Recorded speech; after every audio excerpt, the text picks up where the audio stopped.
What's up, everybody? What up, Cam? Austin, how you guys doing? All right. It's Monday. It's like that. The weekend's gone. Right back to winter. It's cold, it's miserable. But, we're here. So, real quick, I wanted to uh jump into our numbers. Zoom in here. Oh, and I gotta share my screen for you guys. Share, share. All right. So, as of the 18th, when's that? Today. So some of you, go away, little guy. That's a Chat GPT, a new thing, little pet there. Um, anyway, we got Amy still rocking it, 154. Rachel's not too far behind. Jerry keeping in that bronze spot, 120. We got Mandy almost there. Ooh, 111. You're a little short from everyone. Fourth place, no medal. Um, But this is awesome. You guys are rocking. Um, and then this is what's cooler. Look, everyone in this top little section here, you have 62 or more conversations and you get appointments with 14 set for something like that. So uh this is awesome. So good work. Good work. Um, okay, today it's our Market Monday, but I wanted to talk of something a little bit different about the market that probably is affecting every person way, way more, and that is interest rates. So here is Fannie or Freddie Mac showing their rates 6.36. I don't know what this means, like if you have like better credit or more income, like you're very qualified if you get better or worse than this. I'm not a lender. But what I did want to talk about is this little chart here. So, our current interest rate right here is, I mean, we're up a little bit from this last little while. But if you look, okay, here's what people are feeling is COVID hits and boom, we have interest rates so low. We're in like the 3%.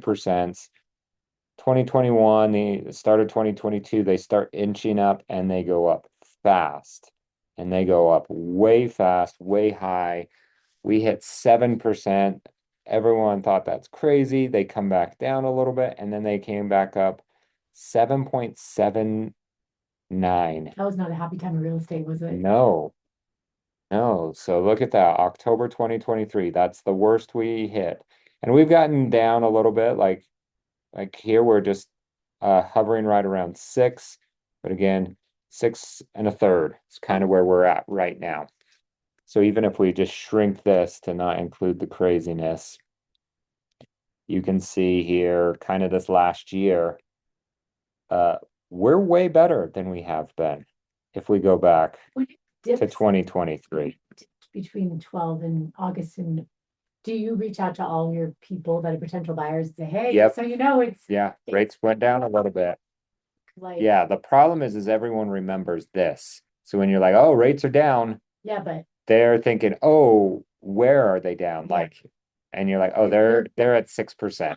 Do you think it'll ever get back down to that? No, It's never going to. no, because even like if you look, if we, oh, I'm moving it.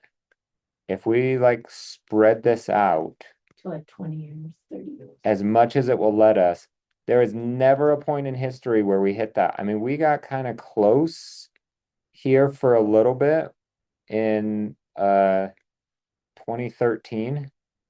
I bought my house in May of 2013. Was I? My first house right here, 3.5. But before that, that was crazy. So even like here in the 2000s, very normal to where we're at right now. In the 90s, even higher than we are right now. So like never coming back, this people. is what's hard. Like, we talk about how they were at like a great rate, but it doesn't feel great because people remember the last decade of it being better. But when you compare it, it's there. So I want to talk about things that you can do, right? If someone's like, I would love to buy a house, but there's no way that I'm getting a 3.63 interest rate, uh, what can you do? Is it even possible for people that can't buy a home? Jerry, raise your hand. I know you're doing something right now. Yeah, no, sorry, I was good, right? Seller finance. Seller finance. Can you explain to the world how this works? So, no, you're the pro. That's why I was bugging you all weekend. Um, no, so I had some clients, some of you guys already know I've been working with some clients for the past, I don't know, 6 months or maybe longer. But they thought they were going to be approved and they were told by a loan officer that they were good to go. And turns out they are not. They need another year, but they are in dire need and want to buy a home. And so we started looking at options as seller finance. And right now, we just went under contract today.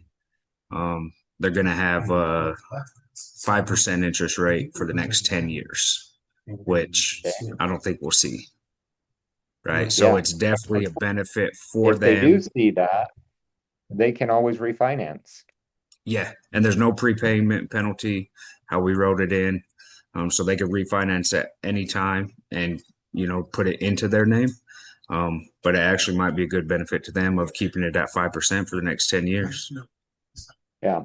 Yeah. So here's how it works is basically the sellers become the bank. They can come up with any requirements. They get to come up with the down payment, the interest rate, the terms of the loan, whatever they want.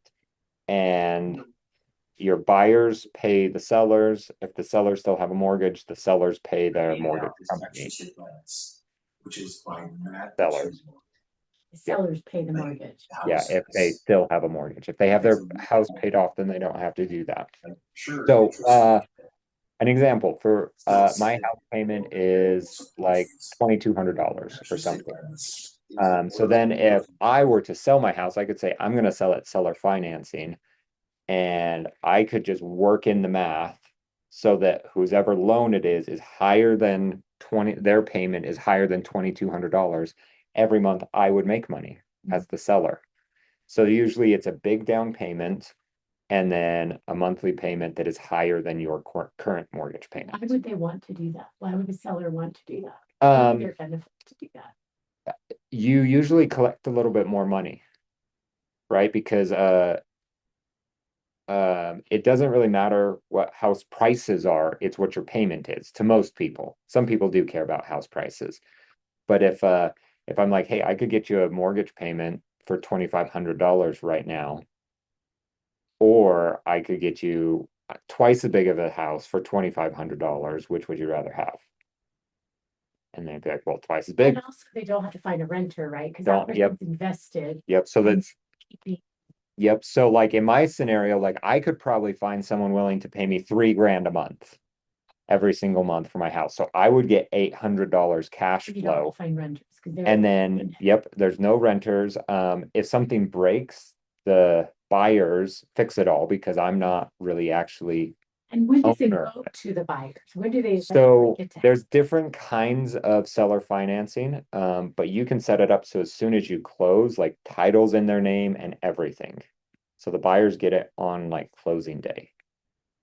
And then the seller is more like the mortgage company. Oh, Yep. interesting. Yeah. Who So sets that up? A lender? the title company. Title company sets that up. Yep. So you just need to like connect them with the title company. Yep. Yep. Sets it up. Yeah. So there's an addendum that you fill out that's like, what's our interest rate? What's our down payment? What's everything? And so you get to make up whatever rate you want. And so in Jerry's case, he did 5%. So they got an interest rate 1.3% below the normal interest rate. If we were to go talk to Jake at Aries Mortgage and say, hey, what's the mortgage rate today? I have a buyer that wants to put in an offer. he'd probably, those buyers would probably get like 6.3, right? And Jerry just got 5% today. And then how do you get paid as a real estate agent for seller finance? So the buyers bring a down payment and that goes to the sellers and then the sellers pay you. Sellers pay So you usually, 10%. yep, so usually the down payment needs to be big enough to cover all of the commissions. Because technically the seller is paying you and they collect the down payment. On average, how long is the seller kind of like the mortgager? So you can make up anything. I think it's pretty average to do like 3 to 5 years. Okay. But you do it based off of a 30-year amortization, so it's a normal payment, but then they say that there's a balloon payment due in 3 years or 5 years. So before, like, Jerry has 10 years, so 10 years from now, they have to figure out, like, okay, are we paying off the house? Are we refinancing or are we selling? Sometime within the next 10 years, Jerry has to do that. If he only had 3 years, then in the next 3 years, he'd have to decide, okay, are we going to refinance? Are we going to sell the house or can we find money somehow to pay it off? The only way this works though is if the seller has money, right? They have to have, So usually, yeah, usually where you get hung up is most people take whatever they make from a sell and go and put it down on their new house. But this might not be the case. they might. Because if they have 400 grand equity and you're like, here's $100,000, and then they pay commissions and everything like that, then when they go to their next house, they don't have $400,000. They have 100 minus all of the commissions. So they have way less to put down on their next house. So it doesn't always work, which is why you can always search for people that are advertising seller financing as a buyer's side. And it's a good, I mean, you can always pitch it to the sellers. Because they might have an agent that just doesn't even know. And so you can educate them about it. Like, hey, we're very interested in seller financing. This is what we are thinking, and this is kind of what it would look like as an offer. Like, you don't even need to write a full offer, but you can just be like, here's our rough numbers that we're thinking and send it over. You're like, would your sellers be interested in something like that? Because they don't have the. They Yeah, can't so approve for a loan. yeah, there's really 3 reasons you do it is you don't you can't get a loan, like you don't have the credit for the loan. The second reason is you can't get the loan because like your job, like we're all 1099 and like if you're new in business and like man, you're like, I want to go buy a new house. I just made all this money from selling all of this real estate, but I don't have 2 years of an income of taxable income. Yeah. Then you can't go get a normal loan. Okay. The other reason would just be that you want to not have your name on a mortgage. So whether that is like you want to negotiate better terms or you just don't care to go get another mortgage. You can only get so many mortgages in your name. And so after some point, like an investor might be like, I just want to do seller financing because then I don't have to jump through the hoops. So with the seller financing, again, the seller makes up all of the requirements, which might just be like, we're going to do a credit check and like tell us how much you made, like maybe give us a statement to show us how much you make, like maybe a pay stub or something. But And that might be the whole check. But in 3 to 5 years, then it would be the mortgage would be. Yeah, you would have to figure out something. So sometimes you could even call the seller and be like, hey, I know like our 3 years that we agreed to is up. What if we kept this going? And you can extend this. What happens if the buyer defaults on their payments? How does If the buyer defaults, the seller gets to foreclose on them, just like a bank would, Yeah. and take the house back. So it's a win-win for them. Yeah, Like, yeah. they So it's get more great for sellers, yes. They love But it. yes, because if someone defaults, they keep the whole down payment. So let's say you put 100 grand down and then you just can't make your payments. Sellers keep 100 grand and then they kick you out of the house and they get the house back and they can go sell it and do it again. And so I heard of a story of someone that had that happen 3 times. So they sold the house 4 times, 3 of them seller financing, and then the fourth They're one. like, we're gonna do this Yeah. forever. Yeah. Like this is the greatest thing ever. And they loved it. Even though there were times where they like had to kick someone out and stuff, but you can get a company that will help you do all of this. They have attorneys and everything. They're called escrow specialists. So super easy to set up. It's like $20 a month. So very interesting option. You can get very low rates because of that. So seller financing. Okay, how else can you What get a low? happens if Oh yeah, go ahead. what happens if the seller stops paying? Ooh, yes. So the seller should keep paying their mortgage, but that's the other reason that I like to use the escrow specialist company. Um, there's probably others out there. Escrow specialist is just the biggest and most popular here. The escrow specialist company, the buyer pays escrow specialists. Escrow specialist pays the mortgage and the seller. So like in my scenario, if my payment was 3,000, to me as the seller, escrow specialist would get 3,000. Then they would make my $2,200 mortgage payment and then pay me $800. So that way, me as a seller, I couldn't just pocket all of the $3,000, stop making my payment, be like, see you, sucker. Because It keeps everyone safe. yep, yep. So that's the best case scenario, is to involve escrow specialists. It's $20 a month, so worth it for peace of mind. Yeah, great It's question. also a good selling point too for like on the buyer side. If you're the buyer's agent, like, hey, we're going to use escrow specialists because that way your buyers don't have to worry about the sellers not paying. Yeah, yeah, yeah. Yeah, it's just like with the deal that I wrote up. They put in there the seller and buyer split costs on, setting up the escrow account and stuff like that. And I just, let my clients know it's actually a good thing, and it's not going to cost a lot because it ensures that they're actually making the payment, right? So it protects them. Yeah. Cam, if you don't mind, I'll jump on. So the other agent, we put 2 offers on 2 houses, both seller finance. The other one, they did not even think of it, and they're moving out of state regardless in a month. And so they're freaking out right now. And so now we just kind of opened up a window for the other client and the agent. And I had a great conversation with the agent, and they were just like, thank you so much for even pushing this, even though like we didn't go with that deal, right? They moved with the other one because now it's just gave them more ideas. I mean, and their house has been on the market for a little over 2 months now. Yeah. Right. So it's definitely something to start putting out there. I actually offered to do some free marketing for them, and advertising. If I could go over and walk through the house and do a short video.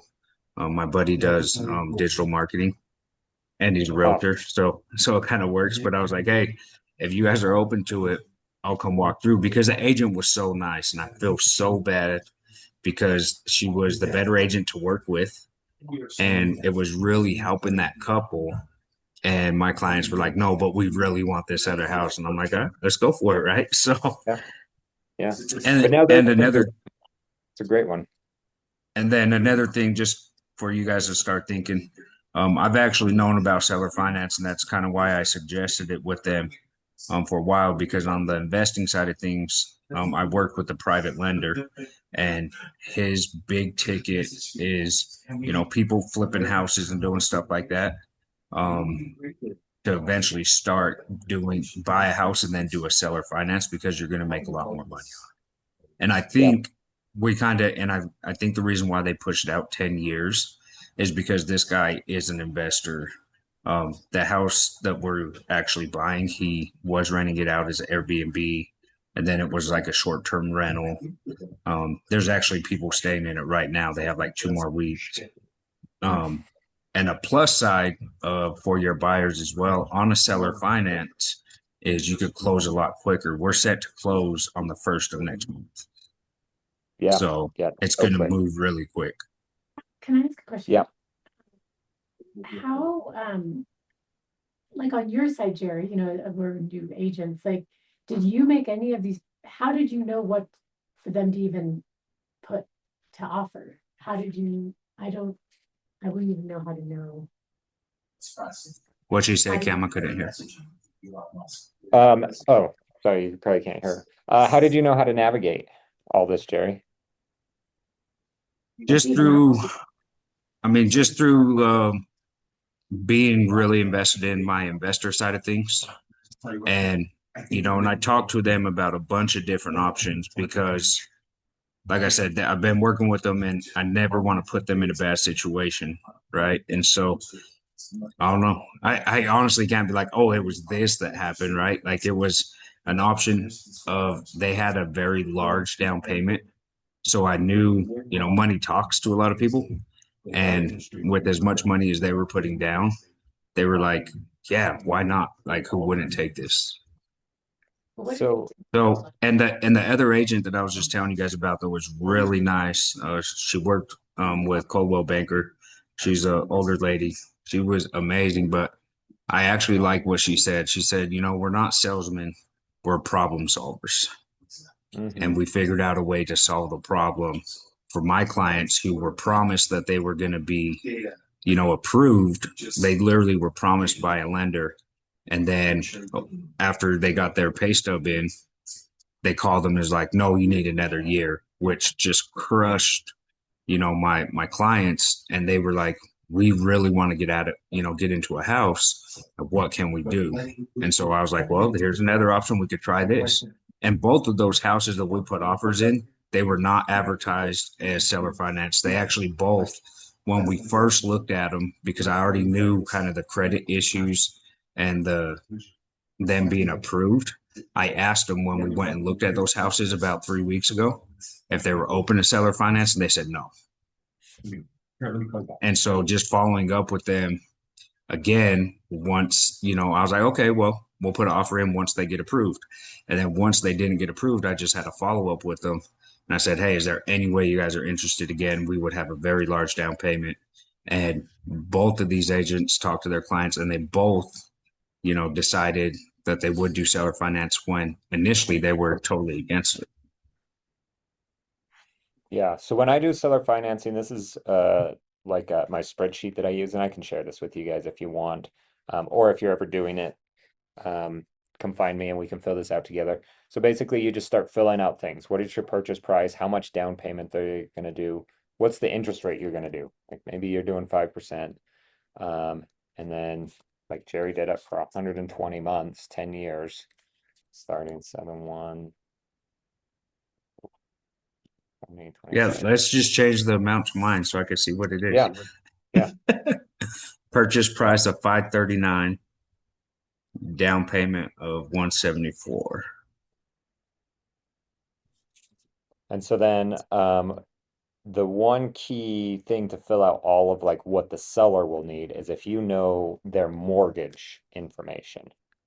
So let's just say no, we didn't like maybe they own it cash and then they'd make more money. But so then it figures out like, okay, what's the payment going to be? Is there an HOA? You're paying half of escrow services, $20 fee. We have to pay 6% in commissions, everything like that. So then the sellers can see like, okay, so they're going to take the down payment, they're going to minus out all of the commission, so they're going to end up with 141,660 That's how much they're gonna make. at closing day. They'll get a check for that.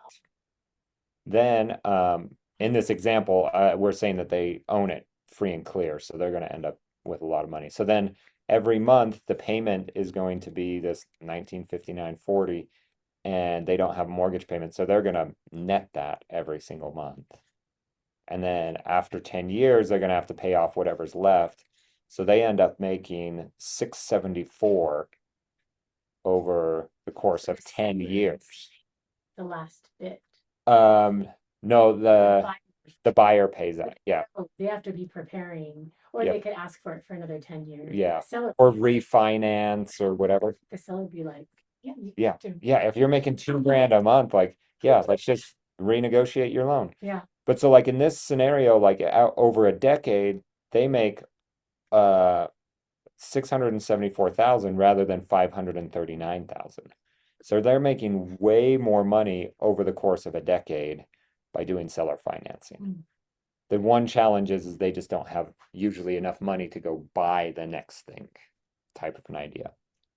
So we can play around with that if that ever comes up, but that's definitely an option. Yeah, as you're a problem solver, we can try to figure that out. So yeah, go, Jerry. No, I was gonna say just you doing that spreadsheet right now. It's crazy to see how both sides actually benefit from this because the buyer's benefiting at 5%, you know, for 10 years, and the seller is actually making a lot more money. That's probably, like I said, that's probably why they wanted to draw it out of. He could make a lot more money. He could pay that house off just within the 10 years, right? If he owes, you know, that much. It especially with an investor that has this, like they're just looking at like what's my return? It's like, well, we're basically paying you rent still, but you don't have any maintenance or upkeep or anything because the buyer technically owns it. And so, yeah, if you're doing this and you need to get creative around it, there's a couple of like higher, more difficult things that we can do to make it a win-win, especially if the buyers are trying or the sellers are trying to qualify for their next house and things like Or that. if the So buyers don't have a big down, yeah, the one thing with down payment is that's how commissions get paid. so it's important. So at least they need to have 6% to pay the agents or whatever the commissions are going to be. If there's not that much, it's really hard to get paid. But besides that, then it's good. So the other ways, and because we talked about this so long, and we should probably schedule a class here at the brokerage for seller financing because we haven't done one in a little while. Um, there's a couple other ways to get lower interest rates. Another one is called an assumption loan. So these are like the sellers have an FHA or a VA loan, and your buyers can go assume their loan. It only works with FHA loans or VA loans. So usually this has to be marketed on the MLS. Your buyer has to qualify for the same kind of loan. So like if it's a VA assumable loan, your buyers have to be able to get a VA loan to assume it. So what they do here is, let's say the house is listed at $500,000. The loan is, there's $400,000 left on the loan. They've been paying it for a few years. It's an FHA loan. Your buyers would have to come in and bridge that gap of $100,000, but then they get to keep whatever the loan was. So let's say they've been paying on their house for 4 years. So there's only 26 years left on the mortgage. If you assume the mortgage, now you only have 26 years left on your mortgage. It's not a 30-year, it's a 26-year. So super beneficial to your buyers. The challenge is just that, again, the down payment. If you can have Do cash to bridge the gap, then it could work do well. they keep the same rate? Like, let's say it's Yep. that crazy 3%. Same rate, same terms. It's just like instead of the loan being in your name, Jerry, now I take over your loan and it's in my name. Those typically take about 2 or 3 months to go through. The banks don't really have any incentive to move quickly, so they're real slow about it. But if you do this, then it's super awesome.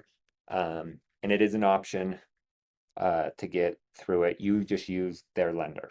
How would you know if they qualify for an FHA loan? Nope, Oh, okay. nope. It's How do they just qualify for an FHA loan? it's credit and So work they have to history have and stuff decent- like they have that. to Yeah, have decent credit and Yeah. work history. They have Yeah. to be approved. they for have to FHA. be approved for an FHA loan. Yeah. And the VA. VA, you have to, They have to yeah, be like yeah. military or whatever. yeah. Okay. And so those are awesome. Usually, the biggest problem and why most people don't do that is if you bought your house 5 years ago, you probably have decent amount of equity. And so then your buyer would have to bridge that gap from whatever they owe on their mortgage to whatever the house is worth. Like they're just paying out all of that equity to the sellers. So it's a lot of cash. So if you owe 400 and you're buying it for 500, your buyers have to come up with $100,000.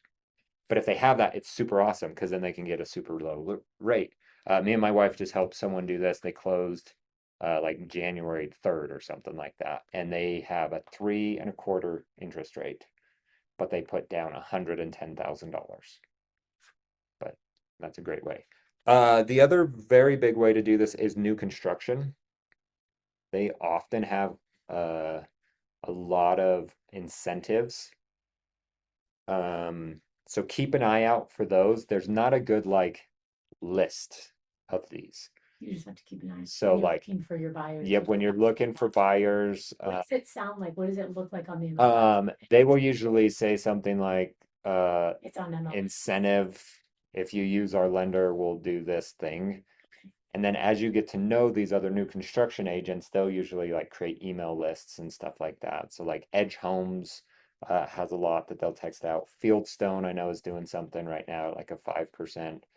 So as you hear those, just kind of keep in mind, and you can always throw it out in the WhatsApp group, like who knows of lenders or builders doing incentive rates and things like that. Usually they like work really close with a lender and they buy it down or something. I'm not sure exactly what their process is on the back end. But yeah, like Fieldstone Homes is giving a 5% rate right now, 4.99. You just have to go and build with them, use their preferred lender, all of that. So super easy.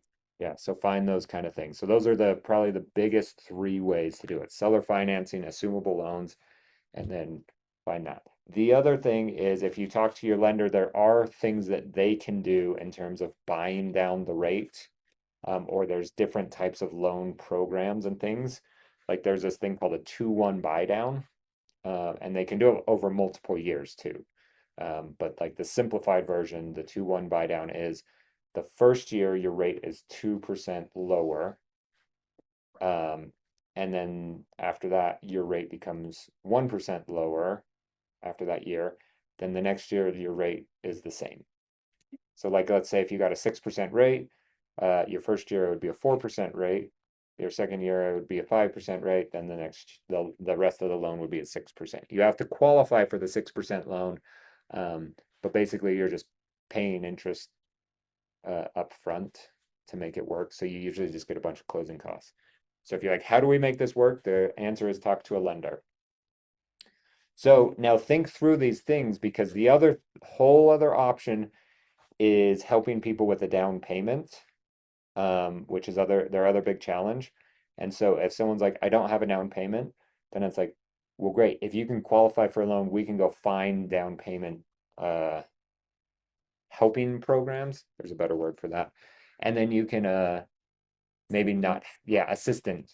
That's the word I was looking for. And so then maybe you don't have to have a down payment. Who would you talk to about that? Lenders.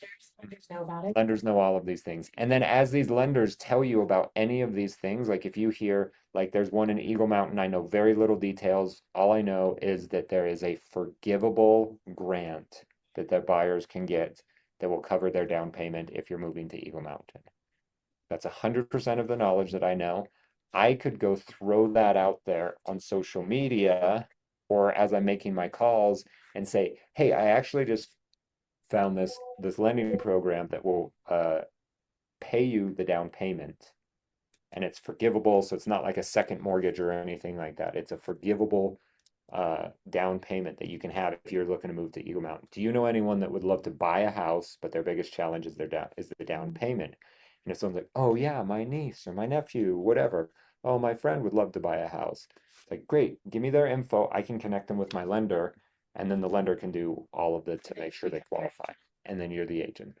Yep. That's good. Yep. So as you hear about these things, when it's great. You can be like, who do you know that has this problem? Because I can solve it. So, okay, go make your calls. Go talk to people. Right now is some of the best time to buy a house, even though rates are bad. It's spring. There's a lot of houses out there. You might not feel like it, but it's spring. So go find these people and then we'll find solutions if they want to actually move. So, all right, go crush it. Thanks, everyone.